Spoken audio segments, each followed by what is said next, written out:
The cleaner's dream. I was a cleaner in the hospital for many years. Every day I cleaned the floors, the rooms and the windows. I started work early in the morning. I wore old shoes and a blue uniform. People passed me, but they did not see me. My hands were always tired, my back hurt every night, but I never stopped working. I needed money for food, rent and school for my little girl. Her name was Sarah. She had big eyes and a kind heart. Sarah came to the hospital after school. She waited for me in the lobby. I gave her a sandwich. We sat together for 10 minutes. Then I went back to clean. She said, "Papa, I want to be a doctor one day."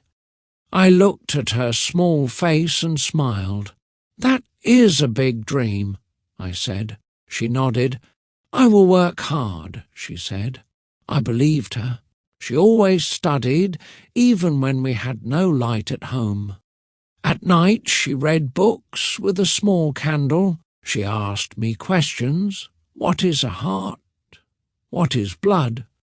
I didn't know the answers. I only cleaned the hospital. But I said, "Ask the doctors tomorrow. They know." Sarah listened to every word. She never played like other kids. She read, wrote and studied. I watched her grow. Every day she got smarter. Every day my hope grew with her. When Sarah was 10, she told me, "Papa, I want to study in the city." I looked at her and said, "We don't have much money." She said, "It's okay. I will work hard. I will win a scholarship." Her eyes were full of fire. I saw something special in her. Every day, after school, she came to the hospital. She sat in the corner with her books. I cleaned the floor, but I looked at her. She was reading about the body, the brain, the heart. Sometimes a nurse gave her an old book. She was so happy. We lived in a small room. The roof leaked when it rained. We had one fan for the hot nights, but Sarah never complained. She studied under the weak light. She used pencils until they were too short to hold. She said, "One day I will help you." One winter she got sick. She had a fever. We had no money for a doctor. I stayed by her side all night. I put a wet cloth on her head. I cried, but I did not let her see. She looked at me and said, "Don't worry, Papa, I will be okay."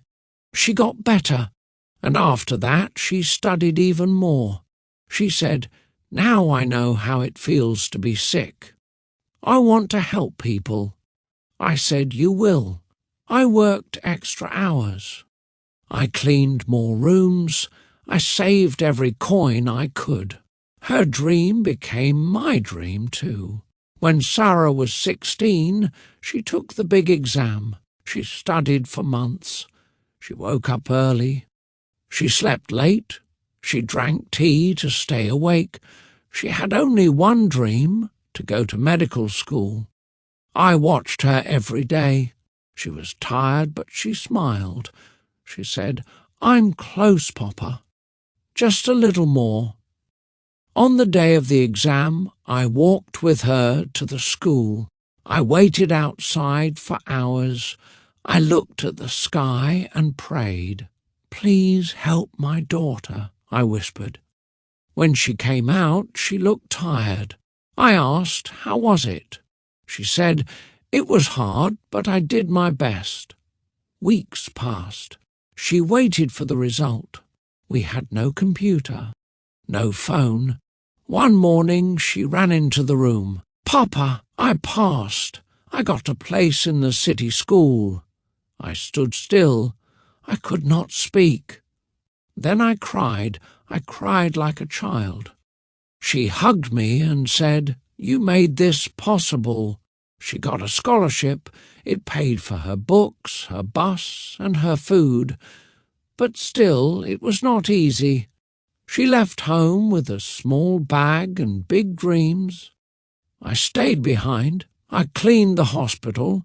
I waited for her calls. Every Sunday she called me.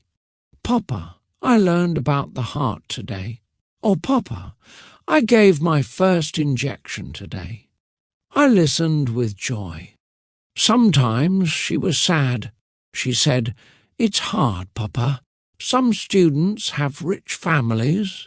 They have laptops and help. I have nothing." I told her, "You have heart. You have fire. That is more than enough." She said, "I will not give up." 4 years passed. She came home for holidays. She was taller, stronger, more confident. She wore simple clothes, but she looked like a doctor. People in the neighborhood smiled at her. They said, "That is the cleaner's daughter. She is becoming a doctor." I felt proud. I walked a little taller. In her final year, Sarah had to work in the hospital. It was part of her training. She was sent to the same hospital where I worked. Yes, the same place I cleaned for 20 years. I still remember the day she walked in with her white coat. I was cleaning the floor when I saw her. I stopped. My hands were shaking. She looked at me and smiled. "Good morning, Papa," she said. A nurse walked by and asked, "Is this your daughter?" I nodded. "Yes," I said. "She is a doctor now." My voice was soft, but my heart was loud. It was singing. The hospital looked different that day. It was not just walls and floors anymore. It was a place of dreams. Sarah worked with the other doctors. She checked patients. She listened to their problems. She spoke gently and took notes. Some people were surprised. "You're the cleaner's daughter?" they asked. Sarah said, "Yes, and he is the reason I am here." I heard that. I turned my face away. I didn't want them to see my tears. One evening, I was cleaning the waiting area. A young mother came in with her baby. The baby was crying. The mother looked worried. I wanted to help, but I didn't know what to do. Then Sarah came. She held the baby, checked his eyes, his breathing. "He is okay," she said. "He just needs rest." The mother smiled. She said, "Thank you, doctor." I stood in the corner and watched. That moment, I forgot all my pain, all my hard days. It was all worth it. At night, we walked home together. She carried her books. I carried my mop. We laughed. She told me about her day. I told her about mine. She said, "Papa, do you remember the days we had only bread and tea?" I said yes. She held my hand. "Thank you for never giving up." I didn't speak. I just held her hand tight. The hospital was busy every day. People came with pain, worry, and hope. I still cleaned the same floors. I still carried my old mop.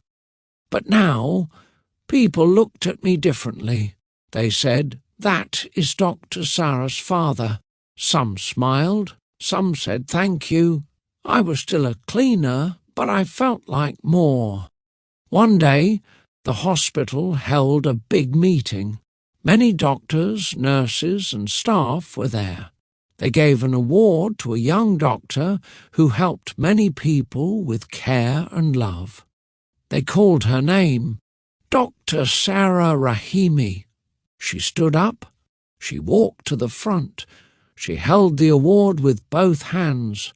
Then she spoke. Her voice was strong. "This is not only for me," she said.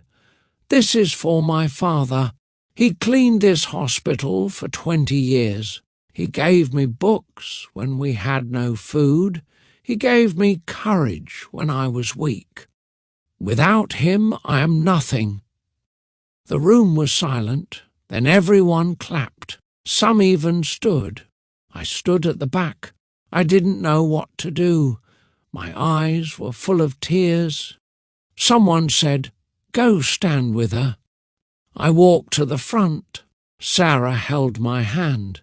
She gave me the award. "This is yours too, Papa," she whispered. I smiled. My heart was full. After the ceremony, many people came to shake my hand. Some said, "You are a great father." Some said, "Thank you for raising a good doctor." I didn't know what to say. I just nodded and smiled. That night I didn't sleep.